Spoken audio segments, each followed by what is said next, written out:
Minglava. This is the weekly highlight news of Radio NUG. I'm James. Here are the news highlights for this week. The National Unity Government sends a message to the 62nd anniversary of 7th July Student Uprising Day celebration.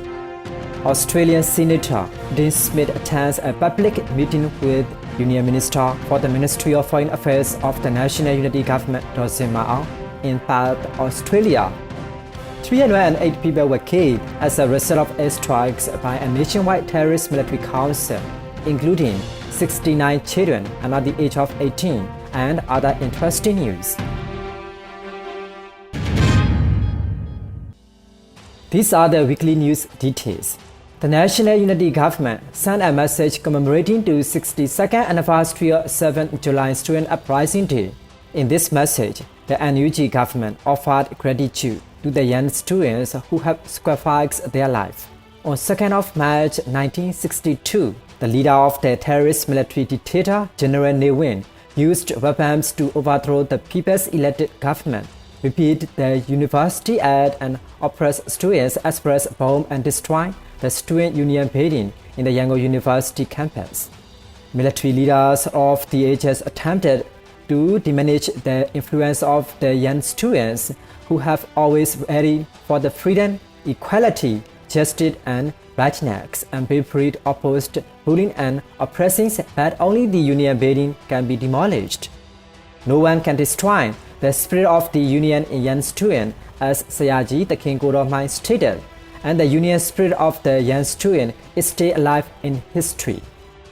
In the People's Spring Revolution of 2021, the terrorist military junta led by Min Aung Hlaing attempted to seize power from the elected government by force, and the students, monks, and ethnic groups were threatened with guns, detained, and killed, and their lives and property were destroyed by fire. Because of the ability to innovate and collaborate with ethnically aligned to revolutionary forces in a balanced manner, the regime infrastructure that is reviving future fascism is gradually disintegrating. The National Unity Government also remembers the sacrifice of young students who fallen in the fight against the military dictatorship, and it is working more closely and openly than ever with aligned ethnic resistance forces across the country to ensure the success of the current People's Spring Revolution as soon as possible. Australian Senate Senator Dean Smith met with the Union Minister for the Ministry of Foreign Affairs of the National Unity Government, m.CDMMyanmar, in Perth, Australia. On 8th of July, Senator Dean Smith made an announcement on social media. The senator remarked that he is delighted to welcome Union Minister m.CDMMyanmar to Perth this weekend. m.CDMMyanmar is a brave advocate for Myanmar's democratic rights during the time of the serious need. It is nice to see so many members of the Myanmar community. I'm sure that we will continue to advocate for a greater focus in Canberra, Australia, in order to increase democratic and humanitarian assistance for Myanmar. The public meeting was conducted on 6th of July, and it was attended by supporters of the Myanmar Revolution. The Ministry of Humanitarian Affairs and Disaster Management and the Ministry of Health held a joint press conference titled Humanitarian Affairs of the People's Government, Public Health Challenges and Expectations on 10th of July. At the press conference, Union Minister Dr. Wimya A. stated that while international humanitarian aid has been sent to the people of Myanmar, it has not been able to reach those suffering as a result of the terrorist military council. The Union Minister also stated that it is now unclear whether the international community is assisting the people of Myanmar. There is aid. Thank you for the assistance. However, it is a fact that everyone is aware that reaching out to those who are truly struggling remains difficult. The majority of the international aid continues to flow through the traditional channels because it is a regular occurrence.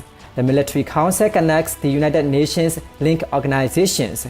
The Military Council provides supervision.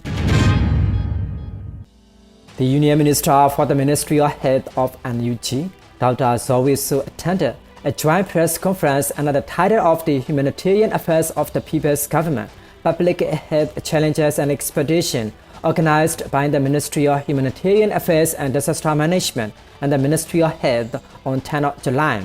The Union Minister stated that the terrorist military council failed to offer health care to the people and prohibited them from receiving vaccine and treatment. He further added that the terrorist military council views civilians as enemies and is killing them. They are not employing medications, vaccinations, and equipment. They are making people sick and healthy and dying. So, the cholera outbreak took place in Myanmar. Furthermore, they did not supply the public with COVID vaccine, did not vaccinate children, did not allow anti-snake medications to which the snakebite patients did not let malaria patients to receive malaria medication, and used healthcare as a weapon to kill people. According to the Union Minister, the majority of the people killed during the third wave of COVID-19, and children and mothers continue to die as a result of the terrorist military council. According to the Assistant Association for Political Prisoners AAPP, between January 1st to June 30, 2024, the terrorist military council killed 308, including 127 women and 181 men, in a strike around the country, including 69 children under the age of 18. Sagaing is the second highest region with 71 dead out of 308, while Rakhine State has the most at 87. It has been confirmed that over the period of 6 months, the terrorist military has killed 319 civilians, 160 women and 159 men, through the use of the heavy weaponry across the nation. Of those killed, 55 were under the age of 18. Of these 319 deaths, Rakhine State has the most, 82, followed by Sagaing region, 76. These are the weekly highlight news of Radio and UG. We will present more interesting weekly local news to you. Thanks for joining our news.